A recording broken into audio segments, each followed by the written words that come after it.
چنگیز خان کی موت کا عبرتناک واقعہ۔ پیدائش 15 اکتوبر 1218، موت 8 فروری 1265۔ دنیا کا ظالم وحشی ترین انسان چنگیز خان اپنے گھوڑے پر شان سے بیٹھا ہوا تھا۔ چاروں طرف تاتاری افواج کی صفیں کھڑی تھی۔ سب سے آگے چنگیز خان کا گھوڑا تھا۔ چنگیز خان کے سامنے قیدی مسلمانوں کی 3 صفیں کھڑی کی گئی تھی، جن کو آج ہلاکو خان نے اپنے حکم پر قتل ہوتے دیکھنا تھا۔ پھر وہ ظالم بولا، ان کے سر قلم کر دو، اور جلاد نے لوگوں کے سر کاٹنے شروع کر دیے۔ پہلے صف میں ایک کی گردن گئی، دوسرے کی گردن گئی، تیسرے چوتھے کی۔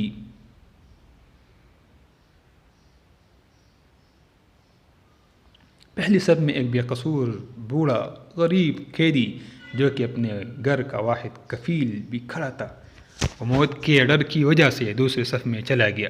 پہلی صف کا مکمل صفایا ہو گیا۔ چنگیز خان کی نظروں نے اس بوڑھے کو دیکھ لیا تھا کہ وہ موت کے خوف سے اپنی پہلی صف چھوڑ کر دوسرے صف میں چلا گیا تھا۔ ہلاکو خان گھوڑے پر بیٹھا ہوا، ہاتھ میں طاقتور گرز لیے اچھال کر اس سے کھیل رہا تھا، اور مسلمانوں کے قتل کا منظر دیکھ کر اس کھیل سے خود کو خوش کر رہا تھا۔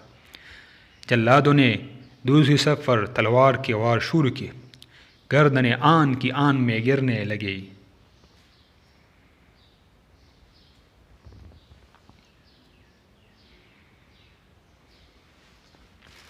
جلاد تلوار چلا رہے تھے اور خون کے فوارے اچھل اچھل کر زمین پر گر رہے تھے۔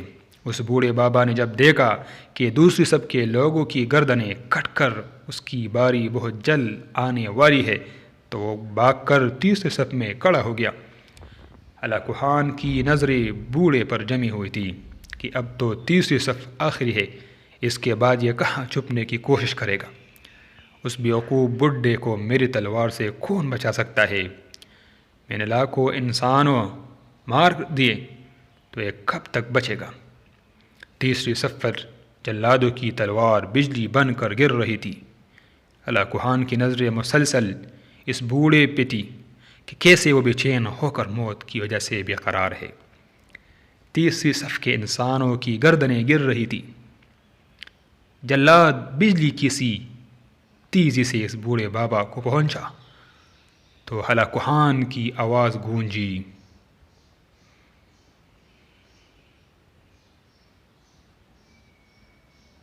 رک جاؤ، اس کو ابھی کچھ نہ کہو۔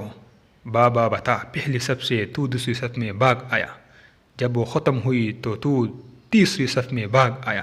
بابا اب بتا، پیچھے تو کوئی اور صف بھی نہیں، اب تو بھاگ کی کہاں جائے گا؟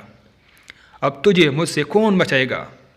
اس بوڑھے نے آسمان کی طرف دیکھا اور کہا، میں نے پہلی صف کو اس لیے چھوڑا کہ شاید میں دوسرے میں بچ جاؤں، لیکن موت وہاں بھی پہنچی۔ پھر میں دوسری صف کو چھوڑ دیا کہ شاید تیسری میں بچ جاؤں۔ چنگیز نے گرز کو ہاتھ میں اچھالتے ہوئے کہا، بابا کیسی خام خیالی ہے، یہ کیسی بہکی باتیں کر رہے ہو؟ بھلا تمہیں میری تلوار سے بھی کوئی بچا سکتا ہے؟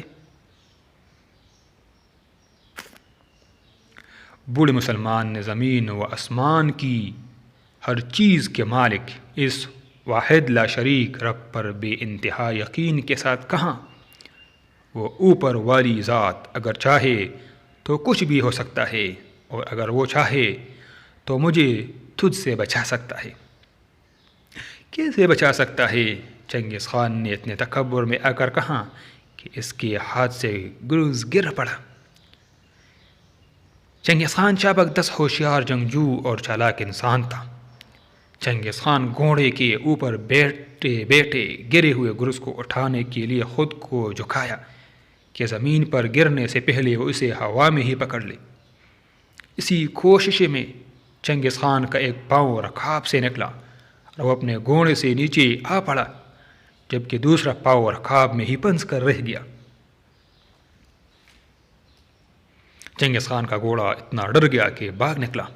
چنگیز خان نے خود کو بچانے کی بڑی کوششیں کی، لشکر بھی حرکت میں آ گیا، لیکن گھوڑا اتنا طاقتور تھا کہ کسی کے قابو میں نہ آیا۔ وہ ہلاکو خان کو پتھروں میں گھسیٹ گھسیٹ کر بھاگتا رہا۔ یہاں تک کہ ہلاکو کا سر پتھروں سے پٹخ پٹخ کر اس قدر لہو لہان ہو گیا کہ اس کی روح چند ہی منٹوں میں اپنے اس تکبر بڑے وجود کو چھوڑ کر جہنم رسید ہو گئی۔ لشکر نے جب بے انتہا کوششوں کے بعد چنگیز خان کے طاقتور گھوڑے کو قابو کیا تو اس وقت تک اس کا سر برے طریقے سے کچلا جا چکا تھا۔ چنگیز خان کا لشکر اس بوڑھے بزرگ سے اتنا خوفزدہ ہو گیا کہ لشکر نے اسے جان بوجھ کر نظر انداز کر دیا، اور وہ بابا بڑے آرام و سکون سے پیدل ہی اپنے گھر کی طرف چل پڑا۔ مظلوم کی آہ سے ڈرو، کیونکہ جب وہ اللہ سے رجوع کرتا ہے تو قبولیت بہت دور سے اس کا استقبال کرنے آتی ہے۔